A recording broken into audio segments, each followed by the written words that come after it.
الرجيم بسم الله الرحمن الرحيم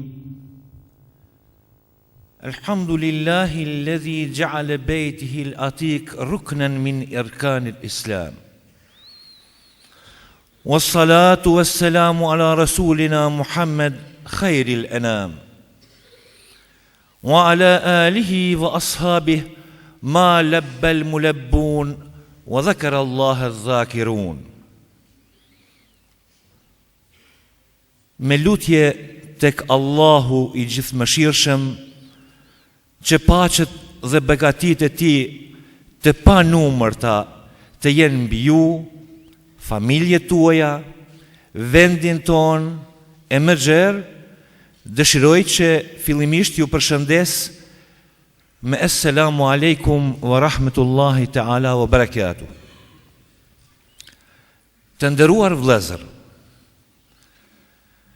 sot është ditë feste. Është dita e Kurban Bajramit. Sot me të drejtë feston e tërë bota. Feston e tërë bota islame, sepse disa milion besimtar po e kryejnë njërin prej 5 kushteve të fesë islame, po e kryejnë haxhin. Në të vërtetë, janë 2 karakteristika kryesore të cilat e karakterizojnë këtë festë madhështore, e të cilat në një mënyrë lidhen edhe me pejgamberin Ibrahimin alayhi salatu vesselam. E para është haxhi, pra kryerja e këtij obligimi, dhe e dyta është premja e kurbanit që e bën besimtarët në Bajram. Përsa i takon haxhit, mund të themi se ai është vizita e vendeve të shenjta, është bindshmëria dhe përgjigjja ndaj thirrjes së Allahut të gjithëmëshirshëm për të vizituar Ka'ben dhe vende tjera të shenjta. Është pjesë e pandarë e kornizës së të qenit musliman. Është ndjekje e vazhdimësisë së hapave që hodhi i dashuri i Zotit Hazreti Ibrahimi a.s. në ato vende, dhe është gjithsesi kulmim i përkushtimit fizik, material dhe shpirtëror i krijesës ndaj krijuesit mëshirëplot. Gjatë ditës së djeshme, nga rrafshlarët e Arafatit, kanë njohuar tekbirët dhe telbijet e miliona besimtarve, duke e falendëruar dhe madhruar Allahun e gjithëpushtetshëm. E në mesin e tyre edhe një numër i konsideruar i besimtarve nga vendi ynë. Natyrisht, tekbireve të tyre ju kanë bashkangjitur edhe mbi 1,5 miliard besimtar nga i tërë rruzullit toksor, sikundër edhe engjëjt në qiej në gjithësi. Ata ju përgjigjen thirrjes së Allahut përmes gjuhës së Ibrahimit alayhis salam, për të cilën Allahu në Kur'an thot: "Wa adhin fi an-nasi bil hajji ya'tuka rijalan wa ala kulli damirin ya'tina min kulli fajjin amik." Thirrni njerëzit të vinë në haxh, sa ata do të vinë në këmbë dhe me deve prej gjithë viseve të largëta.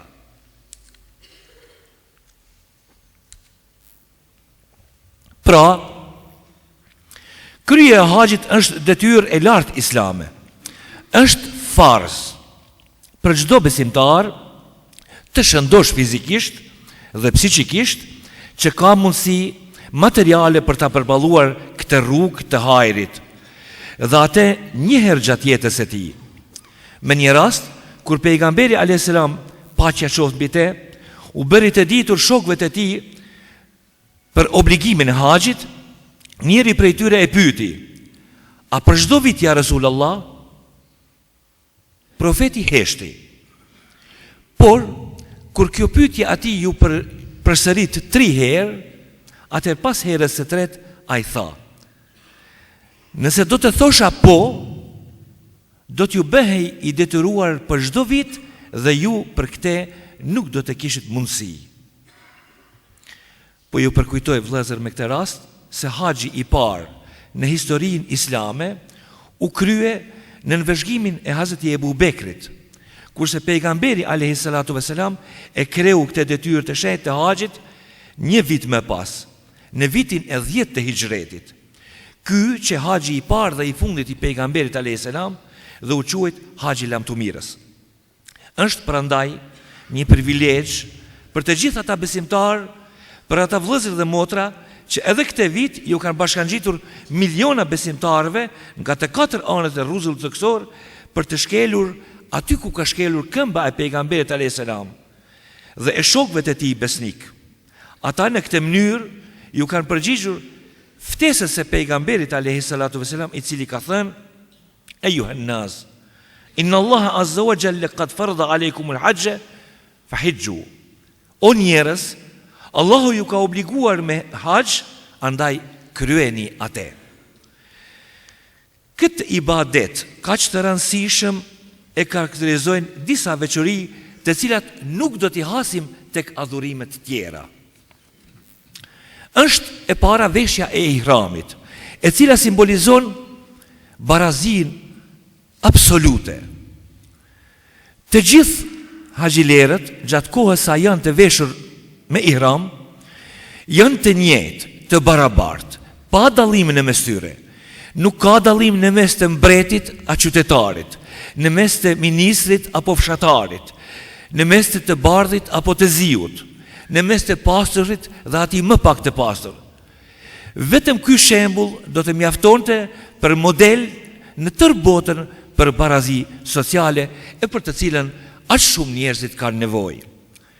Karakteristike dytë është tavafi rreth Qabës, i cili simbolizon universalitetin e kësaj feje dhe adhurimin e sinqert ndaj Allahut të gjithëpushtetshëm. E tregon se kjo fe sa e pastër që është, sa e dëlirë që është, se besimtarët e saj me sa përkushtim e adhurojnë krijuesin e tyre.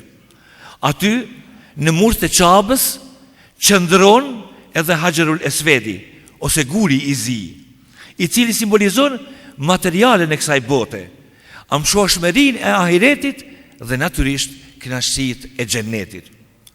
Dhe e treta, mjaft e rëndësishme, është qëndrimi në Arafat.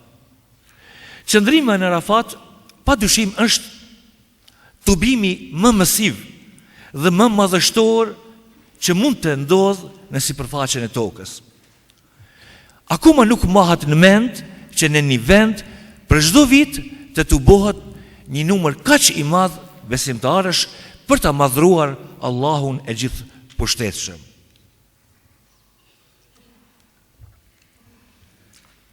Gjatë këtij haxhit kur pejgamberi alayhis salatu vesselam e kreu, ai me këtë rast e mbajti edhe hutbën e cila historikisht njihet si hutbja lamtumirëse, sepse me atë rast pejgamberi alayhis salatu vesselam i bëri një rezume punës së tij, misionit të tij që zgjati afro 23 vjet. Pamjet aq magjepse gjatë qëndrimit në Arafat na përkujtojnë gjithashtu edhe tubimin në mahsher, atë ditë kur do të dalim para Allahut xhelle shanuhu për të dhënë llogari. Sipas informatave që kemi, për këtë vit në haxh jashtë Arabisë Saudite dhe jashtë vendeve të cilat hynë në Arabinë Saudite pa pasaporta, numri i haxhive ka arrit diku mbi 1.850.000. Ndërkaq pritet që edhe afër 3 milion të tjerë t'ju bashkangjiten në Mekë dhe në Arafat këtyre haxhive gjatë ditës së Arafatit, e cila ka qenë natyrisht dje. Vëllezër të nderuar, haxhi ka një rëndësi shumë të veçantë, saqë pejgamberi alayhis salatu vesselam në një hadith thot: kushdo që për hir të Allahut dhul xhelal kryen haxhin dhe u shmanget fjalëve dhe sjelljeve të pahishme, e nuk përlyhet prej mëkatesh, kthehet i pastruar prej mëkateve, sikur sapo të ketë lindur nga nëna e tij. Në të tjera thënie të pejgamberit alayhis salam do të gjejmë: shpërblimi i haxhit të pranuar nuk është asgjë tjetër vetëm se xheneti. Prandaj, në qoftë se të jepet mundësia për me e kryer haxhin, mos thuaj kur se akoma jam i ri. Haj se e kryej në mot. Haj se ka vakt për këte. Sepse pejgamberi alayhi salatu vesselam me një rast thot, nxitoni të shkoni në haxh, sepse askush prej jush nuk mund ta di se kur do t'i vi vdekja. Për Arafatin, për të cilin pejgamberi alayhi salatu vesselam ka thonë, el hajju arafa, haxhi kryhet me bëmjen e Arafatit ose me qëndrimin në Arafat. Mbase mund të themi se është rriti themelor i haxhit. Të gjithë haxhilerët, pavarësisht kush janë dhe nga vinë, ditën e 9 të muajit Dhulhixhe, siç ka qenë dje, duhet patjetër të qëndrojnë në Arafat. Ka shumë tregime mbi kuptimin e Arafatit. Sipas disave, në atë mal ose në atë rrafshmal, në malin e njohjes, vetdijes, u takua Hazreti Ademi me Havan, pas daljes së tyre nga xheneti.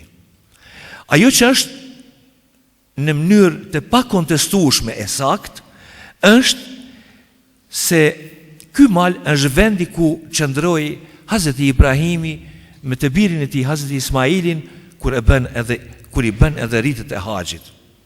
Në këto vende, jo pa arsye, haxhiu beson se Allahu i gjithëmëshirshëm do t'ia fal gjunahet, ashtu si ia fali babait të tij Ademit alayhis salam. Ai ndjen mundësinë që të përmirësohet dhe që të hap një faqe të re, të pastër në jetën e tij. Njeriu aty e njeh veten. Ashtu siç thot Imam Raziu në tefsirin e tij, që në atë vend Allahu xhaleshanuhu i tha Hazreti Ademit dhe gruas së tij, tani e njohët veten tuaj. Nuk duhet lënë anash një gjë se gjatë kryerjes së haxhit, haxhilerët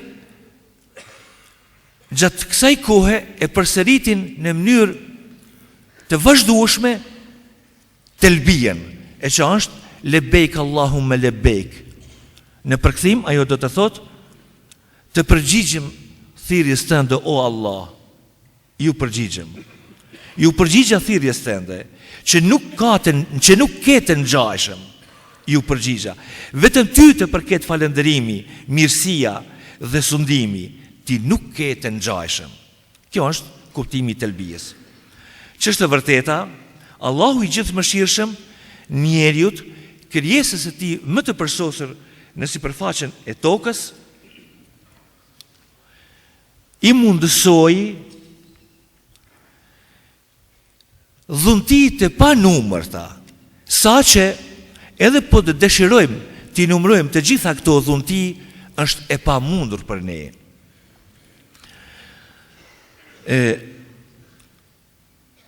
Meqense karakteristik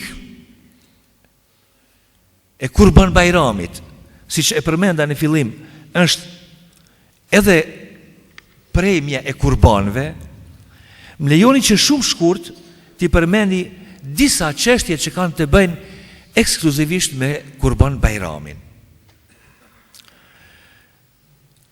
Kurbani i parë në historinë e njerëzimit, ndonë se ne vete përmendim shpesh herë se fillon nga Ibrahimi a.s. Ai në fakt fillon që nga Hazreti Ademi dhe familja e tij. Pra rënjet i ka të familja e parë në sipërfaqen e tokës. Ndërkaq, kjo që e bëjmë ne në formë të këtij rituali, kjo është kurban i cili daton që nga koha e Hazreti Ibrahimit e këndej. Sepse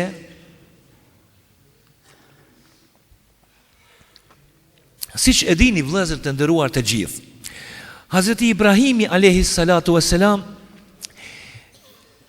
kishte marrë urdhërin nga i madhi Zot Gjelleshanhu për të sprovuar. Dhe sprova e tij ishte sprovë të cilën njerëzia nuk e njeh në asnjë mënyrë. Në historinë e njerëzimit nuk është shënuar një rast i tillë.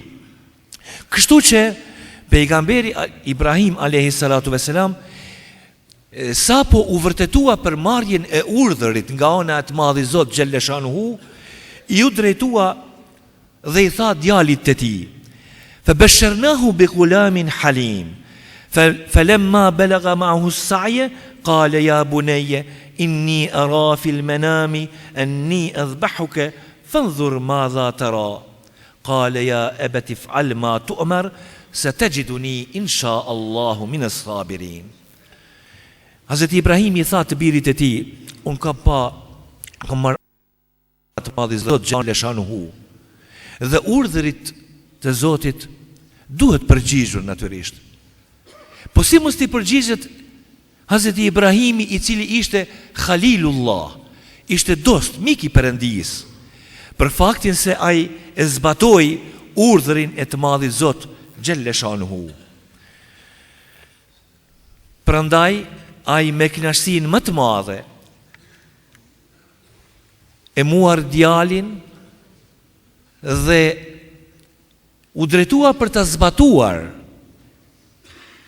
këtë urdhën të madhi Zot Gjelleshanhu. Mirë po, urdhëri i Zotit Gjelleshanhu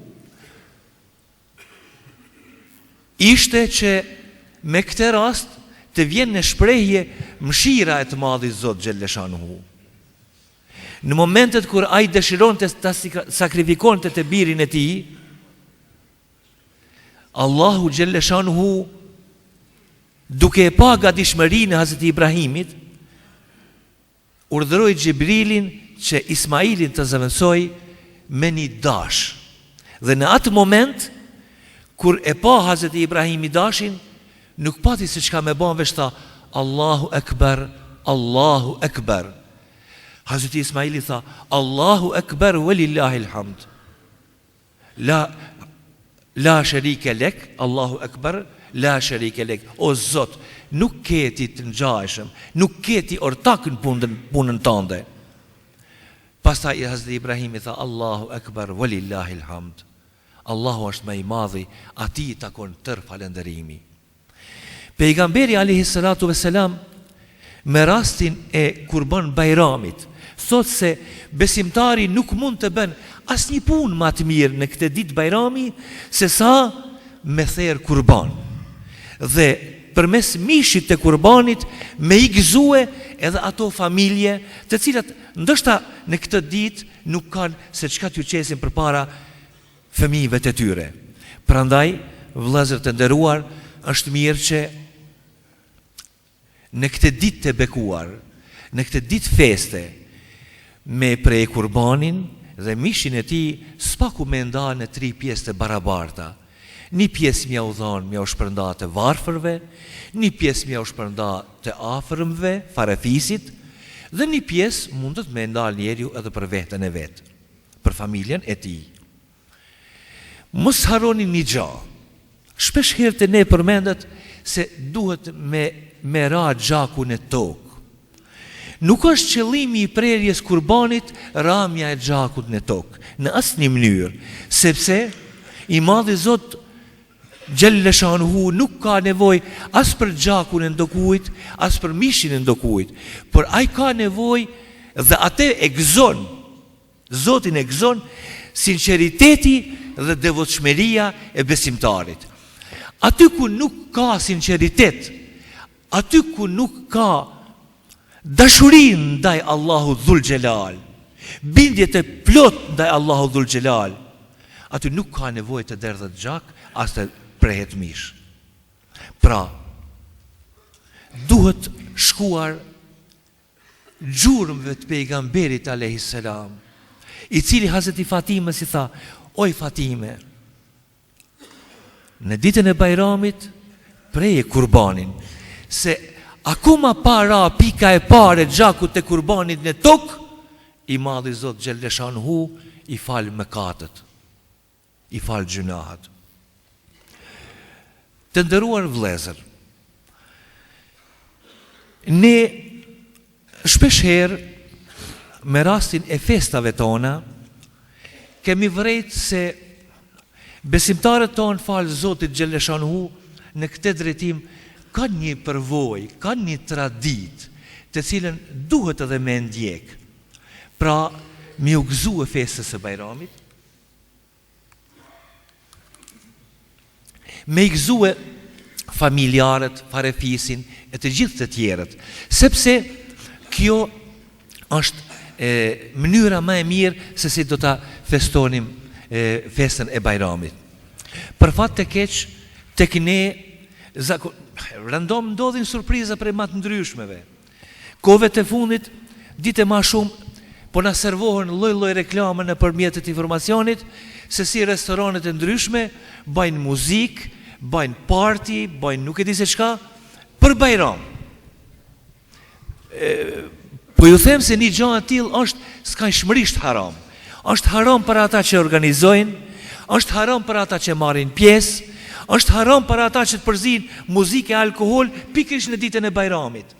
Pikërisht në këto ditë kur Zoti Gjellëshanhu prej nesh, po them se kërkon sinqeritet, neve na bën ftesa për më shkuar, popullit i bën ftesa, më shkuar me marr pjesë në për restorane ndryshme, sepse për nder të festës Bajramit, X restorani organizon muzikë. Haram. Mos lejoni vetën të binen këso haramesh.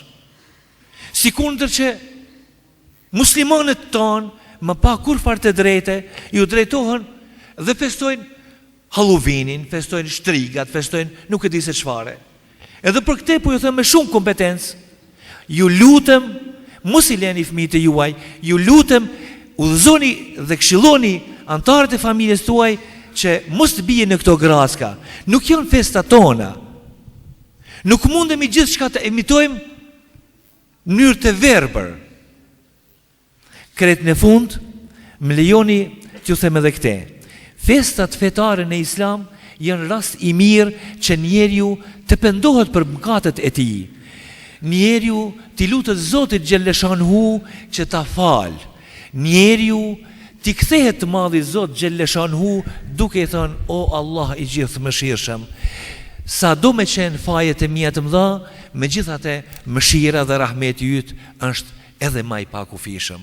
E lusim Allahun Dhul Xhelal që të na fal dhe ibadetin tonë të na bëj kabul dhe nesër ditë të ahiretit mos të ndaj prej flamurit e Muhammed Mustafas alayhi salatu vesselam.